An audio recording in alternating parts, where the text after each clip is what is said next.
Welcome one, welcome all to another episode of Dank Times Danker Thoughts with me, your boy, Angelo Grosso.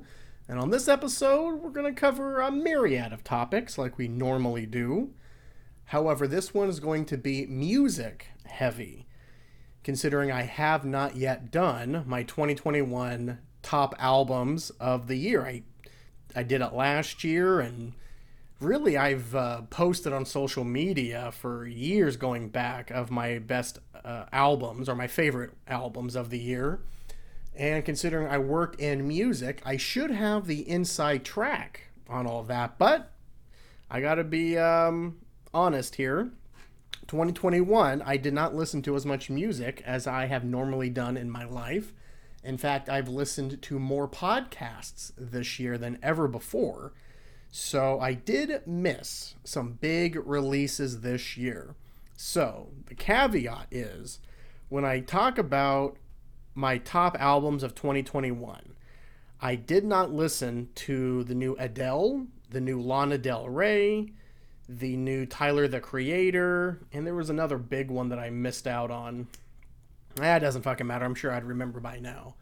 So, didn't Justin Bieber have an album out this year? I know Taylor Swift has been re-releasing her older ones to fuck over the producers and the I believe the owners of her first couple albums said you can't use the music without paying us. Durka durka durka. I'm a big fan of Taylor Swift and I support her in this. She's re-recording her songs and expanding them, maybe making them remixes and whatnot, so that she can use them and not have to pay for her own fucking music. So fuck you, music industry, for how you've been treating, well, everybody, but Taylor Swift too. So when I talk about music, just know I've missed a lot of big releases, so it may be incomplete, so to speak. But anyways, let's dive right in with some news headlines. The man who I hope will primary President Biden come 2024, Senator John Ossoff from Georgia, has introduced a new bill which will bar members of Congress and their families from trading individual stocks. Oh, this has been on my to-do list if I was president forever. Senator John Ossoff, Democrat from Georgia, plans to introduce a bill barring members of Congress and their immediate families from trading individual stocks in the stock market, but is awaiting bipartisan support from Republicans, according to congressional aides familiar with the bill. And I just saw today, Josh Hawley, that traitorous scum, is also introducing a bill like it. So again, Josh Hawley, I talk a lot about you on this podcast. If I ever see you, I'm going to punch you in your smug fucking face. But I got to give you kudos when it fits, and this is where it fits. Kudos to you, Hawley. This bill comes after a December investigation by Business Insider, which revealed that 52 members of Congress violated the Federal Stock Act meant to prevent conflicts of interest and stop insider trading by government officials.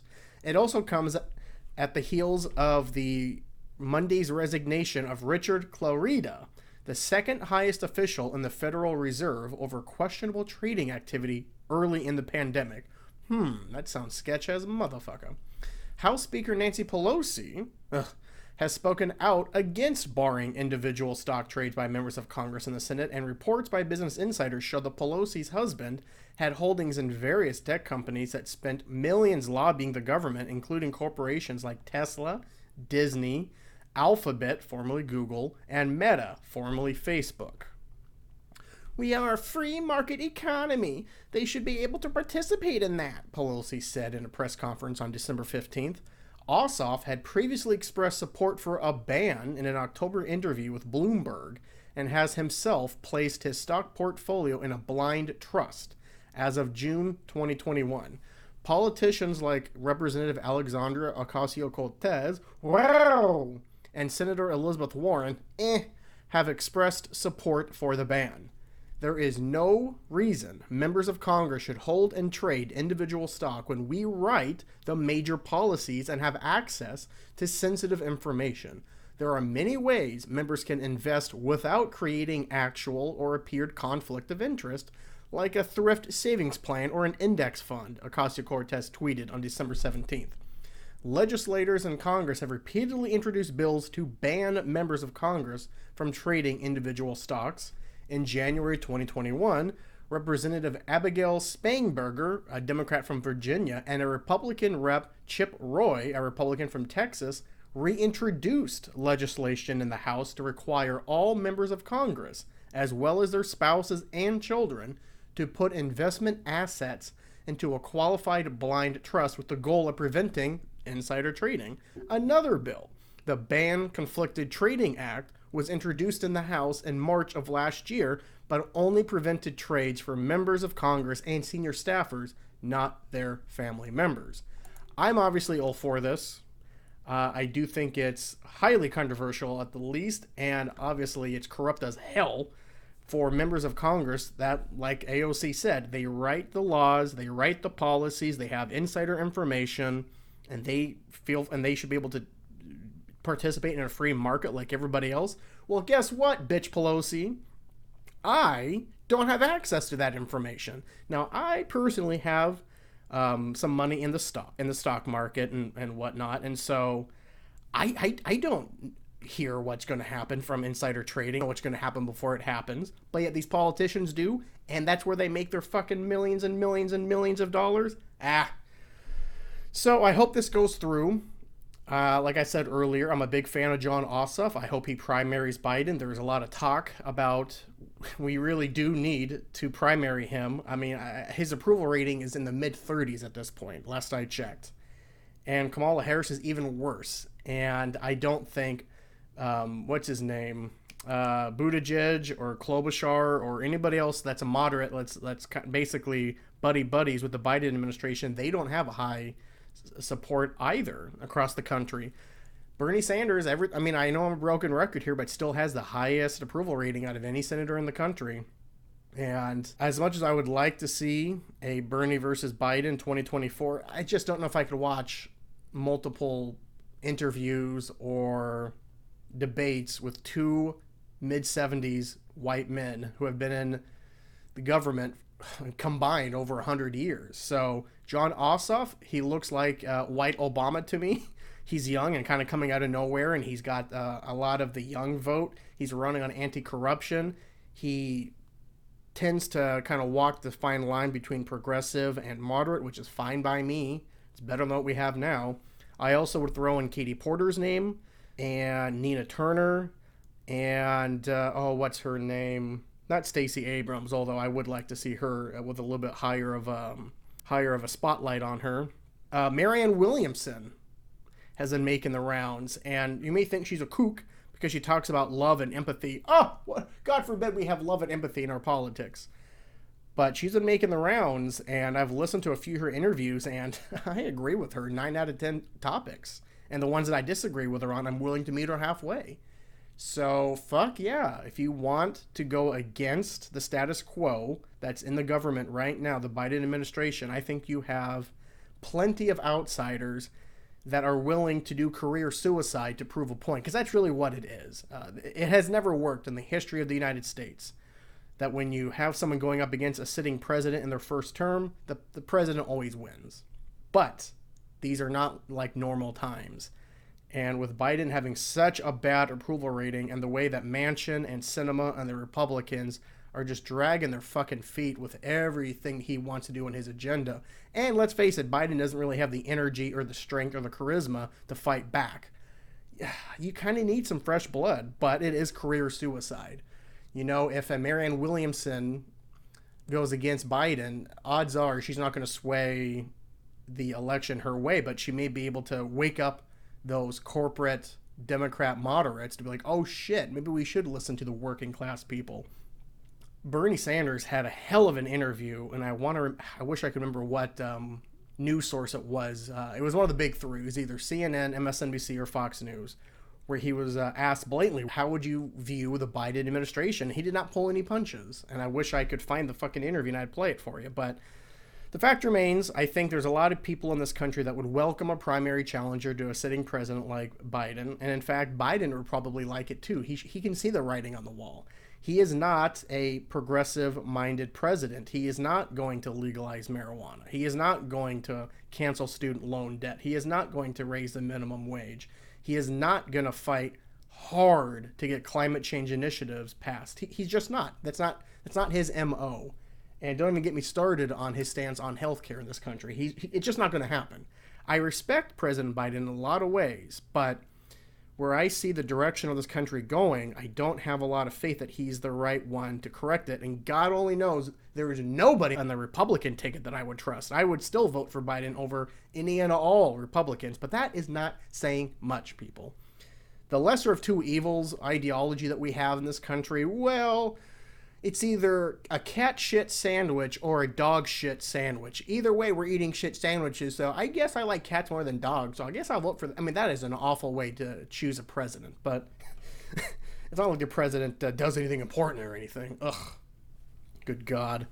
So, yeah, and if you get someone to primary Biden who's a progressive, like maybe if we could find a young Bernie Sanders type candidate. I mean, Bernie Sanders in this interview, God damn it, wish I could find it.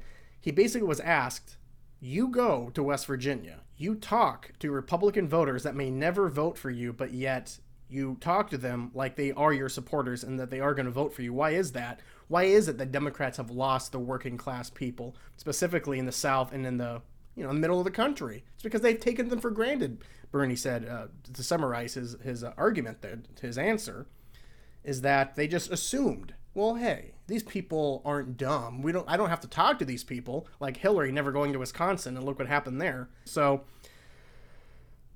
I think a primary challenger to Biden is a wonderful thing. We need fresh blood. And I don't know if the Republicans have anything left for this love of Trump, emotional cult-like grasp Trump has on the Republican base. I don't know if that's as strong now as it was when Biden first took office. I don't know. I just don't.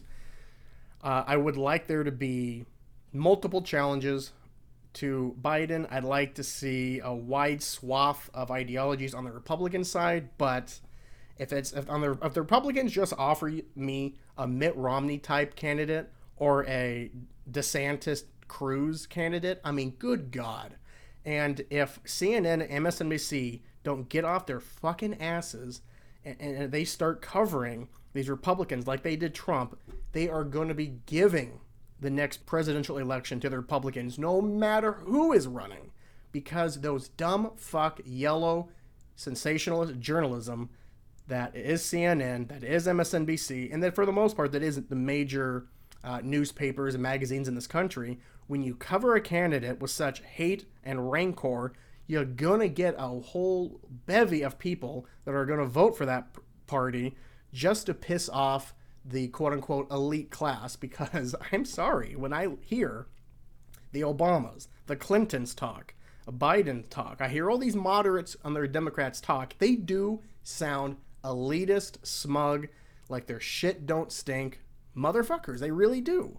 So I applaud you, John Ossoff. I hope that you keep doing well in Georgia. I hope this bill, barring members of Congress from trading stocks, passes, and that your star keeps rising, and that I see you in a year challenging the president in the primary. So, but with that, let's move on to some other news topics.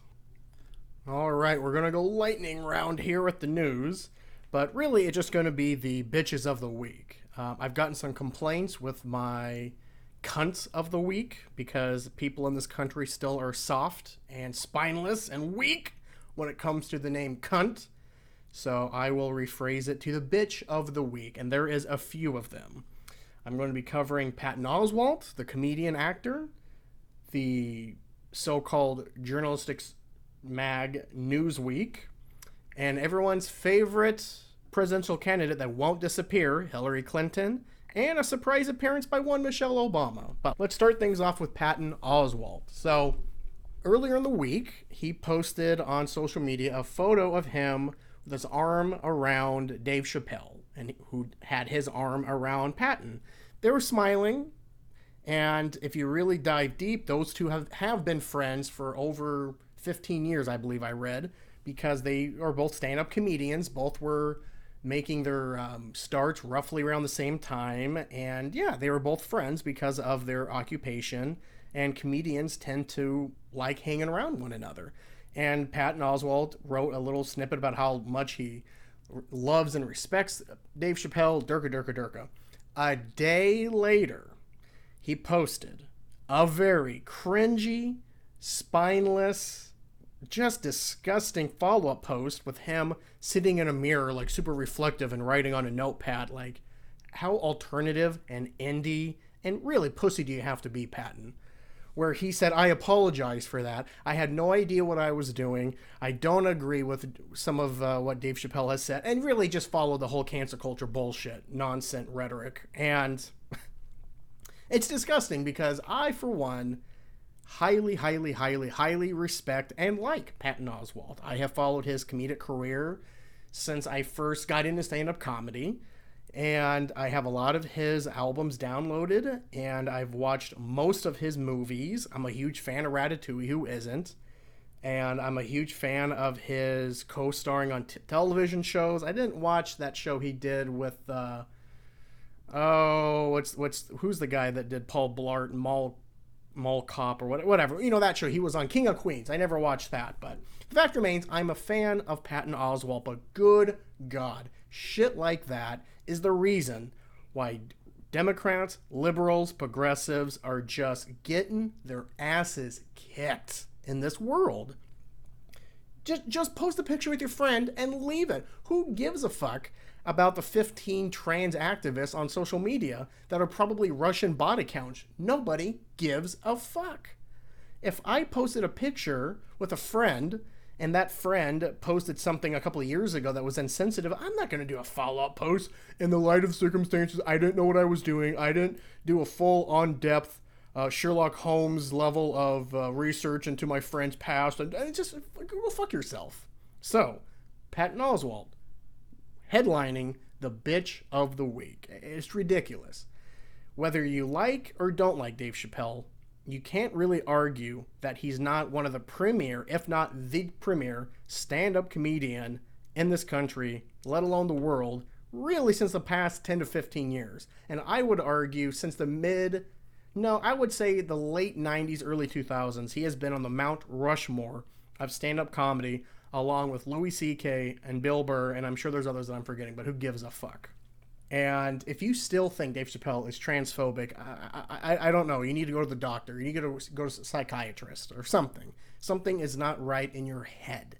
If you can listen to his last few specials and not get that it's a stand-up comedy show and that obviously he is joking and kidding. Now, true, I'm a giant fan of Chappelle's stand-up, and I will be the first to say that his trans jokes do get a little tiresome. However, they are still jokes. And if you still think he's transphobic, at the ending of his last special, when he just poured his heart out and that bit about his trans friend who committed suicide because that person was bullied by trans activists, it's a heartbreaking, heart-wrenching tale. And you still think Dave Chappelle is transphobic.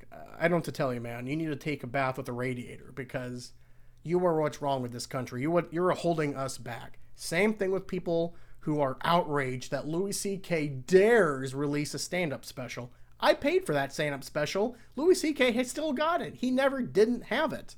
And if you still call Louis C.K. As bad of a sexual predator as Bill Cosby or what's that jabroni from Hollywood, Weinstein, if you put all three of them in the same category, again, you're out of your fucking rocker. You have got to sit down with yourself and really ask yourself, do I know how to critically think? Do I have common sense? Am I using 10% of my brain here? Or am I just a full-on jabroni? I don't know what to tell you. Moving on to another bitch of the week. Hillary Clinton has been making the rounds. Again, I don't know why people keep putting her on television. And she did there's an app or a company where famous people can teach other aspiring people in their field, like Aaron Sorkin, I think, did a screenplay class. I'm drawing a blank. I think, who's that black scientist, space guy that has three names from Cosmos? I think he did a class. Anyway, so basically they're just classes. They did a class for Hillary where she read her acceptance speech of the presidency, what she would have read, and it was so fucking stupid.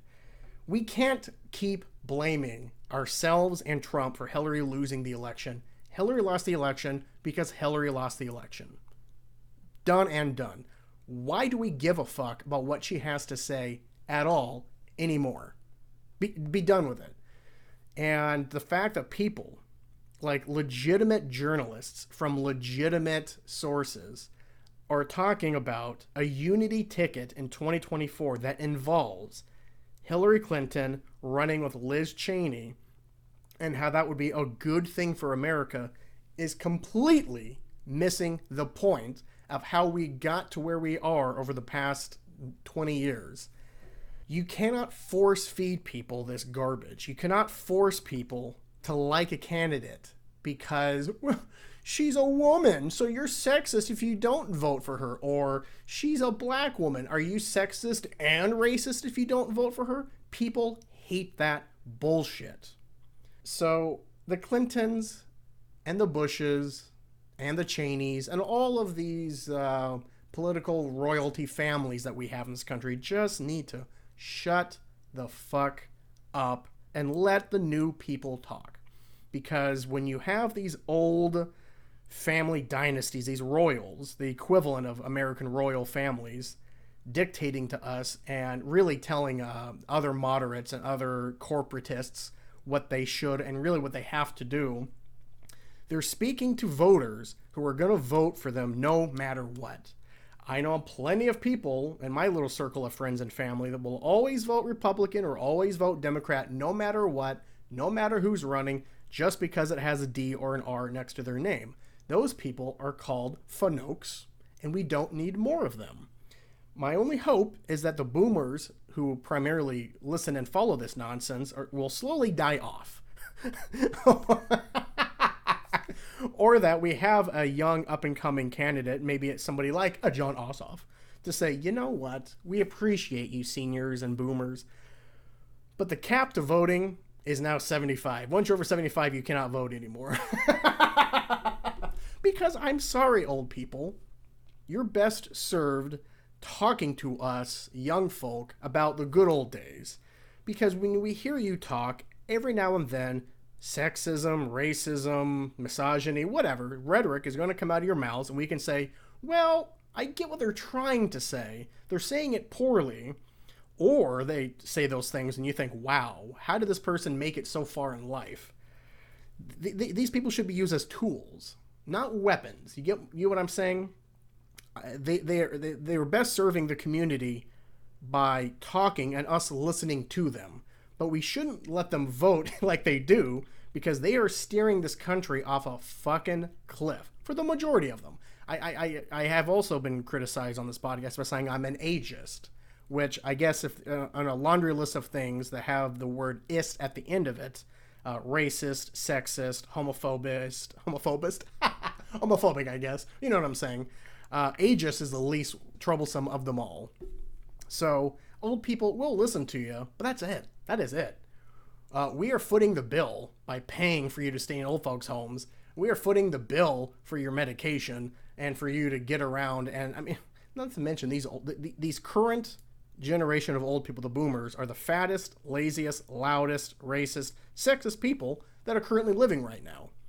And they need to recognize that they're more of a burden on this country than they are uplifting it. Sure, they maybe have done great things in the past, but it's 2022, baby. What has anyone over the age of 75 done for us in the last few years? I can't think of anything. But I kid. I'm just joking around. And the last bitch of the week, oh no, we got Newsweek too. Newsweek will be the last one. Michelle Obama, speaking of the royal family love affair we have in this country with certain families, the Obamas are basically the number one family now. Although I am not as tired and as cantankerous of them as I am some of the other families I've talked about, but the Obamas are surely starting to piss me off a little bit already. Michelle Obama went on CNN, shocker, she's going to really get pushed back on CNN, talking about the upcoming 2024 election, blah, blah, blah, blah, blah. And she said the same fucking stupid rhetoric that all the Democrats have been saying since Trump somehow beat Hillary back in 2014. Former First Lady Michelle Obama has a message for Americans ahead of the 2024 and the 2022 midterm elections. I apologize. It was 2022 midterms as well. We have got to vote like the future of our democracy depends on it. Okay, I agree with that empty statement. But who are the Democrats giving us that's worth our vote? You can say it like, oh, dramatically, but our democracy depends on it. Because yes, when Trump won, it was the biggest political shakeup in my lifetime, and arguably one of the biggest political shakeups in this country's history. And whether you like Trump or hate Trump or just kind of about him, the fact remains we have never had a president before that was as divisive and, I'll just flat out say it, sexist and racist and all those things before, openly those things. So I understand why we say democracy is not dying, but the glimmer of it is starting to fade ever so slightly because of the ways that the Republicans and the far right are going. But again, Democrats, it's not exactly like you're doing so much better. You are. Because I don't think it's a fair comparison between the Democrats and Republicans right now. To me, my opinion, the Republicans are way more dangerous than the Democrats. However, the Democrats are slowly catching up here, okay?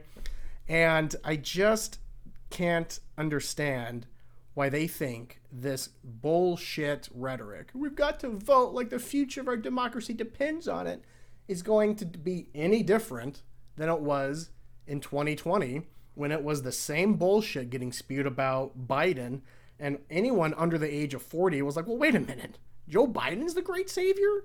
Biden. Not a younger Biden, this isn't a chance that there's a new candidate that just happens to have the name Biden. We're talking about the former vice president and the guy who's got a really checkered past. That's the guy who's saving democracy? That guy who looks like he's had Alzheimer's for the past 12 years? That guy? So again, Michelle, I think you're attractive. I'd bang you. That's not a shocker. And, you know, she's probably the most important first lady that I have had the privilege of looking up to when she was the first lady. She was excellent. She set the bar high. I don't know if we've ever had one. Certainly not Trump, certainly not Biden, certainly not Bush, either of them, or Clinton. Hillary. So Michelle Obama wasn't hard, is the best first lady in my lifetime. And if she does want to get into politics, I will give her a shot. But it sure seems like they're just regurgitating the same playbook that got their asses kicked in 2016, and they didn't learn much in 2020.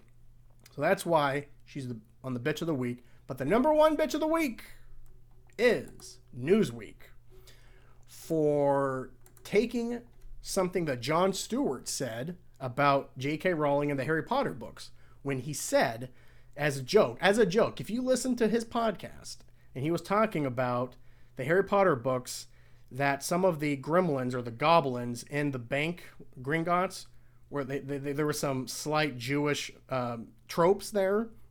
Again, it wasn't being taken seriously. It was a light conversation. They were joking, blah, blah, blah, blah, blah. Newsweek immediately releases it saying Jon Stewart calls out J.K. Rowling and Harry Potter as being anti-Semitic. Complete nonsense. Complete bogus. Yellow journalism, sensationalism, misrepresentation, everything that's wrong with the current world of journalism right then and there. It's almost as bad as CNN's coverage of ivermectin and Rogan. Ridiculous. But let me go ahead and play you Jon Stewart's response to this. And it's just another reason why I personally love Jon Stewart and I hold him in such high esteem. This morning I wake up, it's trending on Twitter. And here's the headline from Newsweek. Jon Stewart accuses J.K. Rowling of anti-Semitism. So let me just say this, like super clearly as I can. Can I get a close-up? All right, you're in control of your own camera. Bring your face in. Camera one. Hello, my name is Jon Stewart. I do not think J.K. Rowling is anti-Semitic. I did not accuse her of being anti-Semitic. I do not think that the Harry Potter movies are anti-Semitic. I really love the Harry Potter movies, probably too much for a gentleman of my considerable age. So I would just like to say that none of that is true, and not a reasonable person could not have looked at that conversation and not found it lighthearted. So let me say this instead to Newsweek. Your business model is fucking arson. And not the good kind. Not the good kind of arson where they light stuff and control it to prevent forest fires in the future. The kind of arson where you're on the mountain and you've got fucking 5 minutes and you don't know where the dogs are. Like, that's your business model. And now all the shitheads pile into this ridiculously out of context nonsense that you put out there. And let me tell you something, Newsweek. You used to mean something. You know what I mean? You were my go-to at the airport when the kiosk was out of Time magazine. Boom! Roasted! Weekly magazine roasted. Yeah. Yep. I don't think you could have said it any better than that. Fuck you, Newsweek. You are the head bitch of the week, and dare I say the cunt of the week. So before I get into the top music of 2021 and talk about some movies that I saw recently, I want to pay my respect to two people who have passed so sadly in this early 2022. The first one is Sidney Poitier. I think I briefly talked about it on the last podcast, but I don't think a lot of young people, even people my age, I guess technically I'm young, I'm 35, really know how important Sidney Poitier was, not to just Hollywood, but to the civil rights causes of the 60s, and continuing so. Now, for those of you that don't know, Sidney Poitier is a black actor. He was really the first black actor to star alongside white actors equally, and I think he actually might have been the first black star in Hollywood that could carry a film without having a bunch of white people be the stars and him being a fourth or fifth billing. He is so important to the diversity and the important cultural changes that needed to happen. Well, not just in Hollywood, but in the world. Let me just go over some of the important movies he was in. And 1967, he was in 3 important films. The first one was To Sir with Love. And now the next 2 were the biggies. In the Heat of the Night, that was a groundbreaking, just uber super important film. And the last one, Guess Who's Coming to Dinner, which is equally important. Now, let me pull up these 2 movies. I'm going to skip To Sir with Love because it's a good movie, but it's not an important movie like In the Heat of the Night and Look Who's Coming to Dinner. So first, let me go open up In the Heat of the Night. 1967. A black Philadelphia police detective is mistakenly suspected of a local murder while passing through a racially hostile Mississippi town, and after being cleared is reluctantly asked by the police chief to investigate the case. Now, this was made in 1967, and you may ask yourself, what the fuck was happening in 1967 in America? Oh, I don't know. Civil riots, Vietnam, hippies, civil rights, marches in the street. I mean, this was such an important time in American history and such an important movie. Rod Steiger was excellent as the racist sheriff. Warren Oates. I mean, I can go on and on and on about the acting, but again, this was a watershed moment for the film industry. And The Heat of the Night is a classic masterpiece and is a very important film. The movie itself, I would probably give it a 7.5 out of 10. But with the importance, it easily gets 12 out of 10. And the second movie, Guess Who's Coming to Dinner, deals with racial problems, but not so much the racism of policing, but rather the American family. So Guess Who's Coming to Dinner, 1967. A couple's attitudes are challenged when their white daughter introduces them to her African-American fiancé. Now, the parents were Spencer Tracy and Catherine Houghton. Katharine Hepburn, again, another giant of the industry, played the woman bringing home Sidney Poitier as her boyfriend. Or fiancé, I'm sorry. So this deals with the racial inequality in the late 60s in a completely different way than in the heat of the night, but it's still important. You really can't talk about the importance of black film and having these characters, especially Sidney Poitier, not playing stereotypes. Now, again, I'm not going to say across the board 100% of the time when movies had black people in them before Sidney Poitier, they were gangsters, drug addicts, criminals, deadbeats. But the majority of them were. So Sidney Poitier is monumental to the civil rights movement, and I don't think it's a stretch to say that we would not have the brilliance and the diversity of people of color in the film industry without Sidney Poitier. Certainly we wouldn't have the likes of Morgan Freeman and Denzel Washington. So Sidney Poitier, I'm really, really going to miss you. And he died from complications of Alzheimer's, which Alzheimer's is one of the many reasons why I don't believe in a God. How cruel of a God would allow such a debilitating, evil disease to rob you of your memories and the knowledge of your life as you slowly die. And if there is a God and he greenlit Alzheimer's, go fuck yourself, God. I'll take it up to you when I die. Sidney Poitier was nominated for 3 Oscars. He only won one, which was a honorary award in 2002. So even the Oscars were fucking racist because he did not get nominated for any of those movies I just went over in 1967. He was nominated in 1959 for The Defiant Ones, which he became the first African American to be nominated for the Academy Award for Best Actor. That's huge. And then he was nominated a few years later in 1964 for Lilies of the Field, which he won. So In the Heat of the Night and Guess Who's Coming to Dinner, I would say are the most important films of his career. However, The Defiant Ones in 1958 and Lilies of the Field in 1963 are also important for different reasons, because you can be a star in those movies, but to be accepted by the industry, and the Oscars nominated him in 1959, and 5 years later they gave him the Oscar. That's big. That is big. Now, The Defiant Ones, for those of you that want to know his first nomination, 2 escaped convicts chained together, white and black, must learn to get along in order to elude capture. And that's him and Tony Curtis. And Lilies of the Field, which I may have to watch because I watched this a long time ago, but I don't think I understood the importance of these types of movies when I saw it. I was young. Lilies of the Field is about a traveling handyman becomes the answer to the prayers of nuns who wish to build a chapel in the desert. So, not a lot of heavy lifting there. But regardless, Sidney Poitier, you're going to be missed. And it's heartbreaking that he hasn't been able to act in quite some time because of his debilitating disease of Alzheimer's. You cruel fucking God. Well, wherever the afterlife is, where or what it is, I hope Sidney Poitier is happy and is acting and talking and just being his normal, warm, loving self.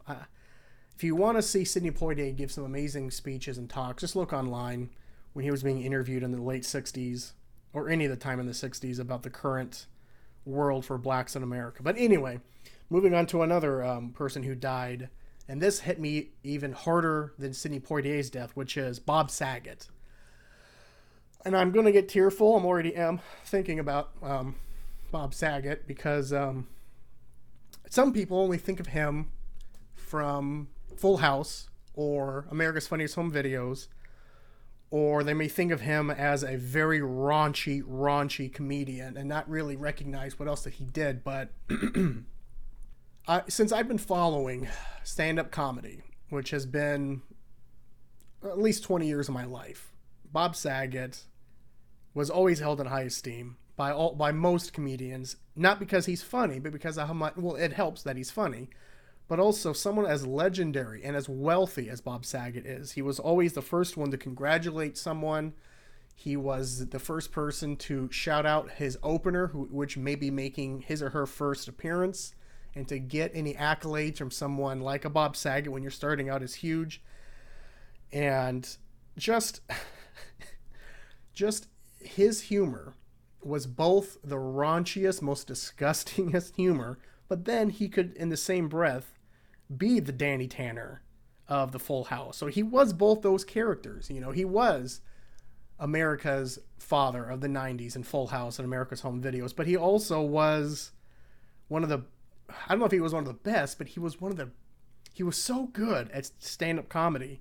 And for him to die alone in a hotel room in Orlando, Florida, right after one of his stand-up sets, where he posted on Twitter a couple hours before they think he died, he was just happily talking about how he did a 2-hour show, which he didn't mean to do, and he loves stand-up comedy. He's addicted to it, and he gave a shout-out to his opener, which is just sums up what kind of man he is.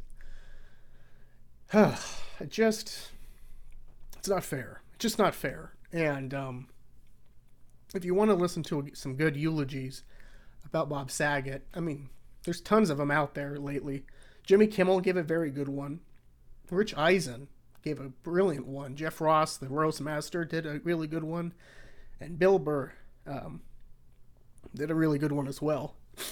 And I grew up with Bob Saget. I grew up with Full House and America's Funniest Home Videos. But when I discovered his comedy, I thought, holy shit, this guy can do it all. And his cameos in movies like Half Baked, the Comedy Central roast of Bob Saget, I would say is the best one that Comedy Central has ever done. His podcast was excellent. When he would be a guest on podcasts, they were one of the better ones that that podcast would do, whether it be the Bill Burr podcast or Tiger Belly, or I don't know if he ever did the Joe Rogan podcast, the Bert Kreischer podcast. These are the ones that are coming to my mind. But most importantly, what he did with his money tells you a lot about him. He lost both of his sisters, tragically. One to cancer when he was young, but he lost another one to an evil illness, which is equally evil, in my opinion, as Alzheimer's, which gives credence to there not being a god. He lost his sister to a disease called scleroderma. I don't know how to pronounce it. I apologize. It's SCLERODERMA. He donated almost all of his earnings to fight this awful rare disease. And if you want to know what it is, it's basically the hardening of skin, of tissue. It primarily affects women, but it does affect men as well. It's an autoimmune disease that may result in changes to the skin, blood vessels, muscles, and internal organs. The disease can either be localized to the skin or involve other organs.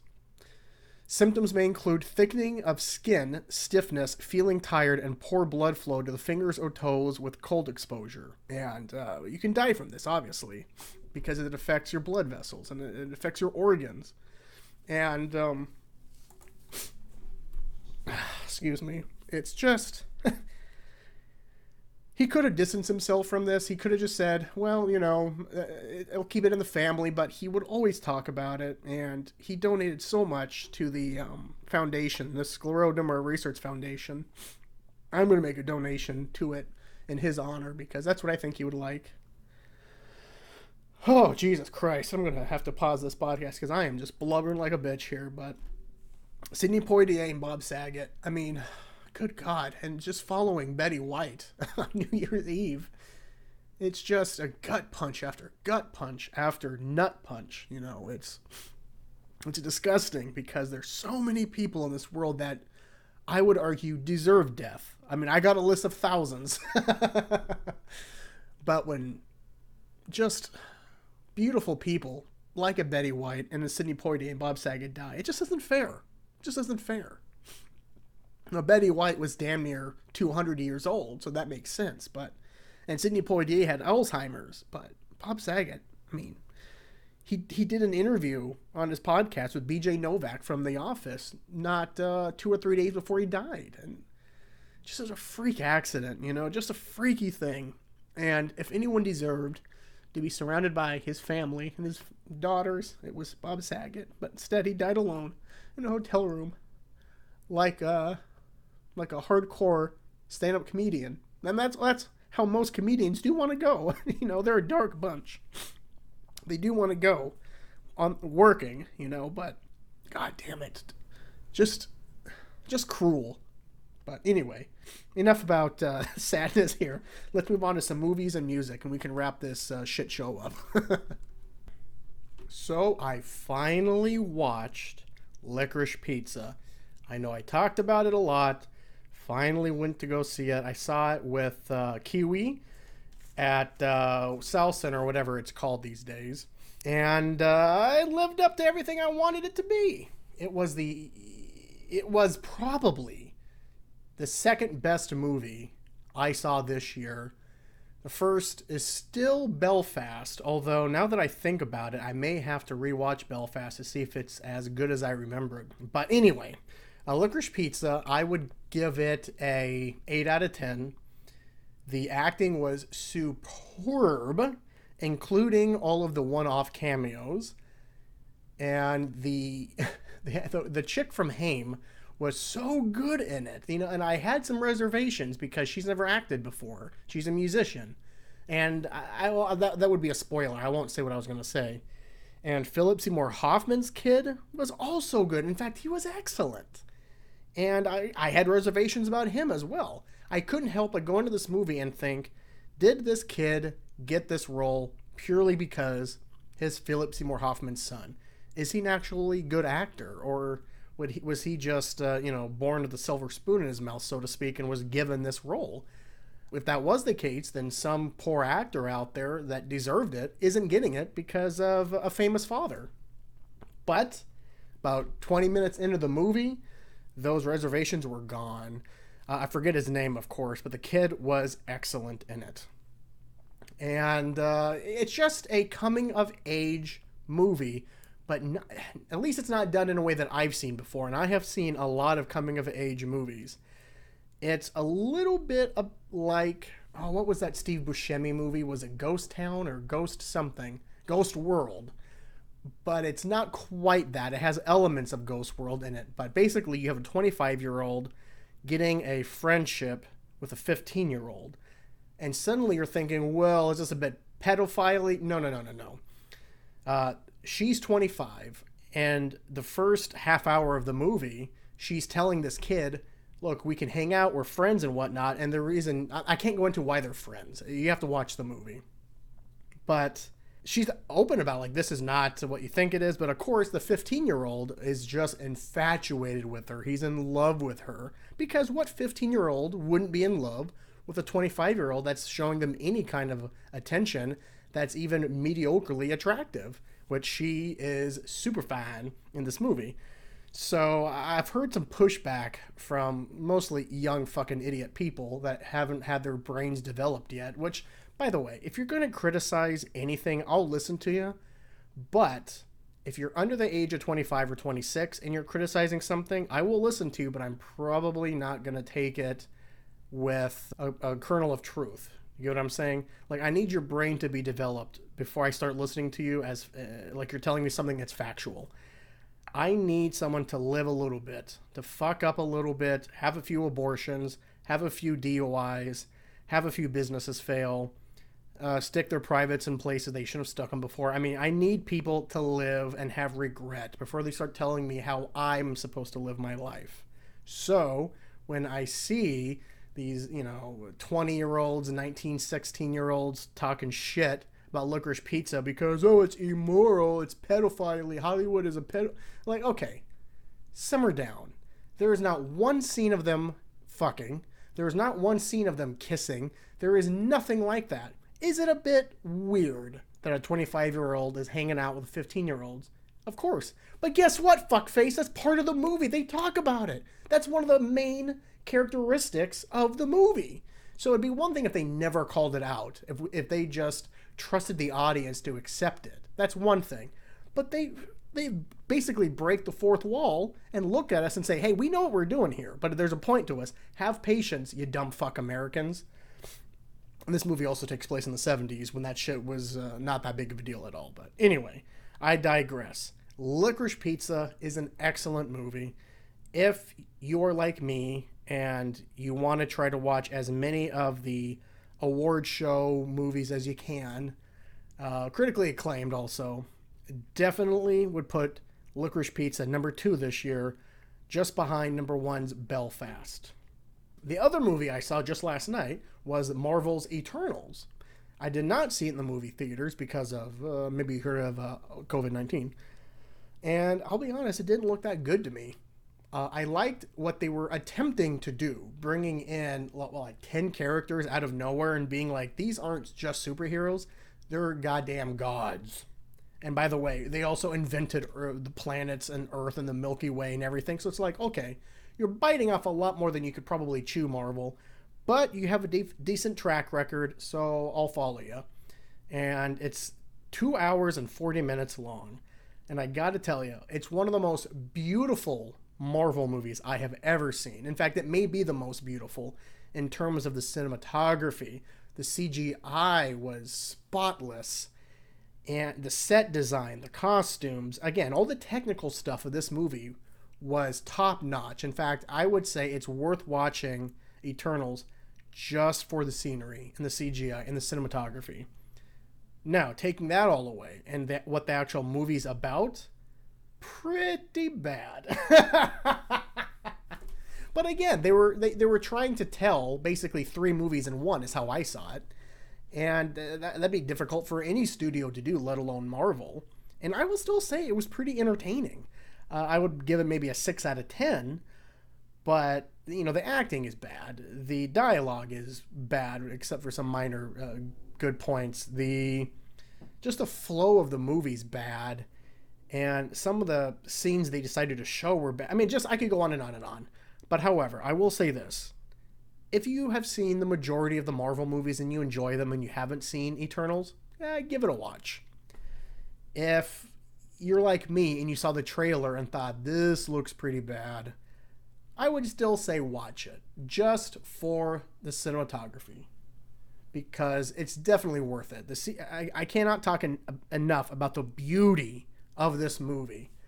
And it makes me excited for the sequel, because I think that they can make some much needed changes, some much needed obvious changes. But when you have the director of, what's the director? She did something else major. Hold on, I gotta look this up. It's gonna bug me. She's a good director. And I think that she did some really good things with this movie, but I think that she needs to be given a little bit more freedom and to make less of a quote-unquote superhero movie and more of a different kind of superhero movie, if I'm making any sense. Chloe Zhao. Okay, that's the director. She directed Nomadland, which I think everyone that's seen Nomadland can agree it's a pretty goddamn good movie, where the cinematography was beautiful and brilliant, almost a character upon itself. So I'm hoping that Chloe Zhao gets round 2 as the director of Eternals 2, because the Eternals are going to be part of the new Marvel Phase 42069, whatever we're in. So we're going to seeing a lot of them. So Licorice Pizza, 8.2 out of 10. Eternals, 6 out of 10. But let's wrap this up by talking about some of my favorite music that I was able to listen to of 2021. In no particular order, by the way. I'm not ranking these from worst to first. You know what I'm saying? Like, these are all good albums. I can't really rank them like 1 through 10 in this case. So again, and in no particular order, here are my top 2021 albums. And I have to add yet again, I missed a lot of major releases last year I haven't got to yet, like the Lana Del Rey, Adele, Bieber, Taylor Swift, all that bullshit. So anyway, with that in mind, grab a pen and paper, baby, because here are Angelo Grosso's favorite albums of 2021. Let's see. Olivia Rodrigo. Wait, hold on. Olivia Rodriguez. Or is it Rodrigo? I don't know. The Sour album. You know what I'm talking about. The popular one. Everyone knows that one. That's probably the first big one of the year that I listened to. Nation of Language and their album A Way Forward. If you like kind of 80s style synth pop, dance pop, synth heavy music, check that one out. Idols, their album Crawler. Awesome if you like some good rock, some good punk rock with some damn good deep lyrics. For the most part. Not all their songs, but on the most part. Dry Cleaning's album, New Long Leg.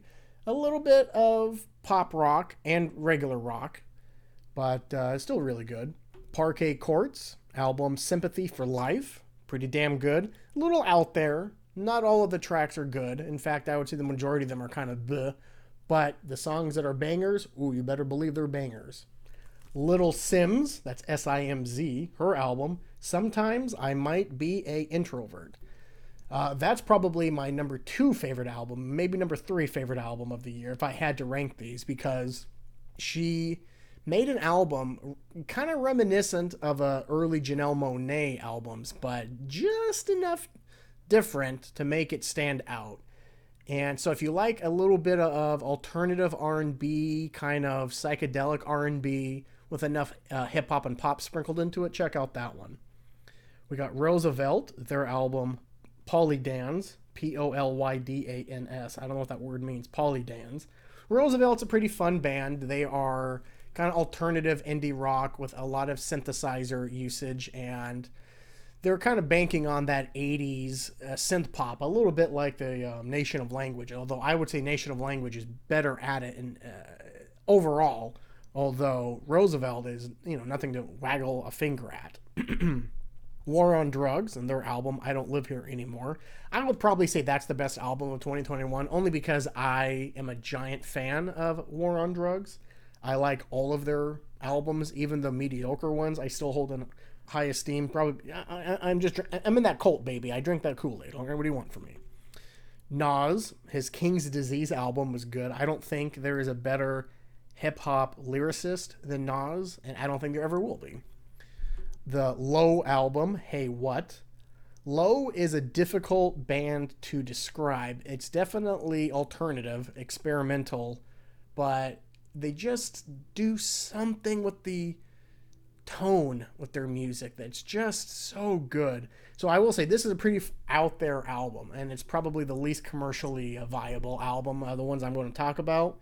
But if you want to take a chance, check out Hey What by Low, and check out their album they released before that. I'm trying to blank on what it's called. That had some good tracks on there as well. And let's see, bringing up the rear, we got Magdalena Bay and her album Mercurial World. Mercurial. What can I say that word? Mercurial. Mercurial World. Believe it or not, guys, I have a GED and a college diploma. This is the most poppy album that I've talked about. Well, maybe not. Olivia Rodrigo is pretty poppy, but overall, in terms of like bubblegum pop, dance pop, teen pop, that kind of poppiness, I would say Magdalena Bay's wins that award. And it's just a fun, light album. And probably my second favorite album of the year, if I had to rate them, would be Indigo de Souza.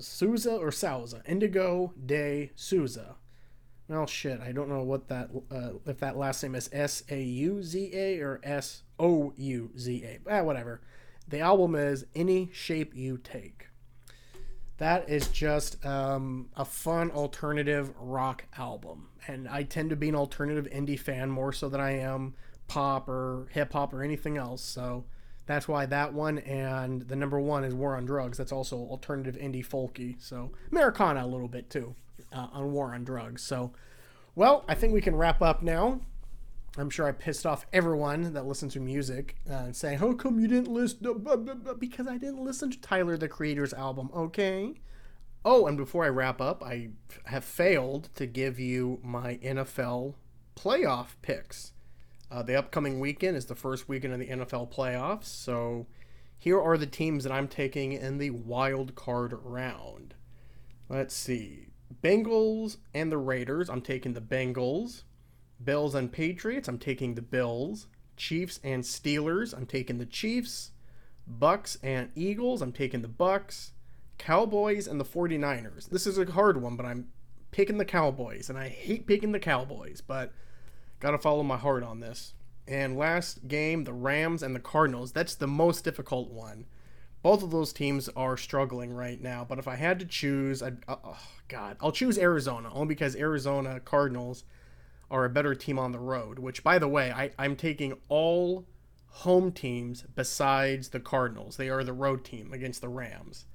So my picks again are Bengals, Bills, Chiefs, Bucks, Cowboys, and Cardinals. I guess in closing, I will say, besides my standard treat others as you want to be treated, love yourself and take it sleazy, don't do anything I wouldn't do, is if you don't enjoy the Hawaiian dinner rolls that we see everywhere, if you don't enjoy that taste, you need to get out of the country. Okay? I know the airlines are fucked up right now and there's cancellations left and right, but just find a ticket and get out of this country, okay? I'd rather you join QAnon or think that the January 6th insurrection was actually a good thing. I'd rather you think all of those things than make eye contact with me and open your ugly face and say, I don't like the Hawaiian rolls. Oh, God, get out of here, man. And did you know that the same company makes Hawaiian bagels? The bagels are fucking fire, man. In fact, I may go have one right now. So yeah, if you don't like the Hawaiian rolls and the Hawaiian bagels, anything with the word Hawaiian, the fucking Kona beer is pretty good. And who doesn't like macaroons and coconuts and all that shit that comes from Hawaii? I mean, I haven't been to Hawaii, so I'm going to stick my foot in my mouth here, but I got to go to Hawaii. But anyway, Hawaiian bread is the tits. And if you disagree, you're anti-American. Go join Russia, you commie Marxist bitch. But with that, I love y'all. Take it sleazy. Don't do anything I wouldn't do. I know I've already said this, but I'm high. And I'll see you guys around the bend.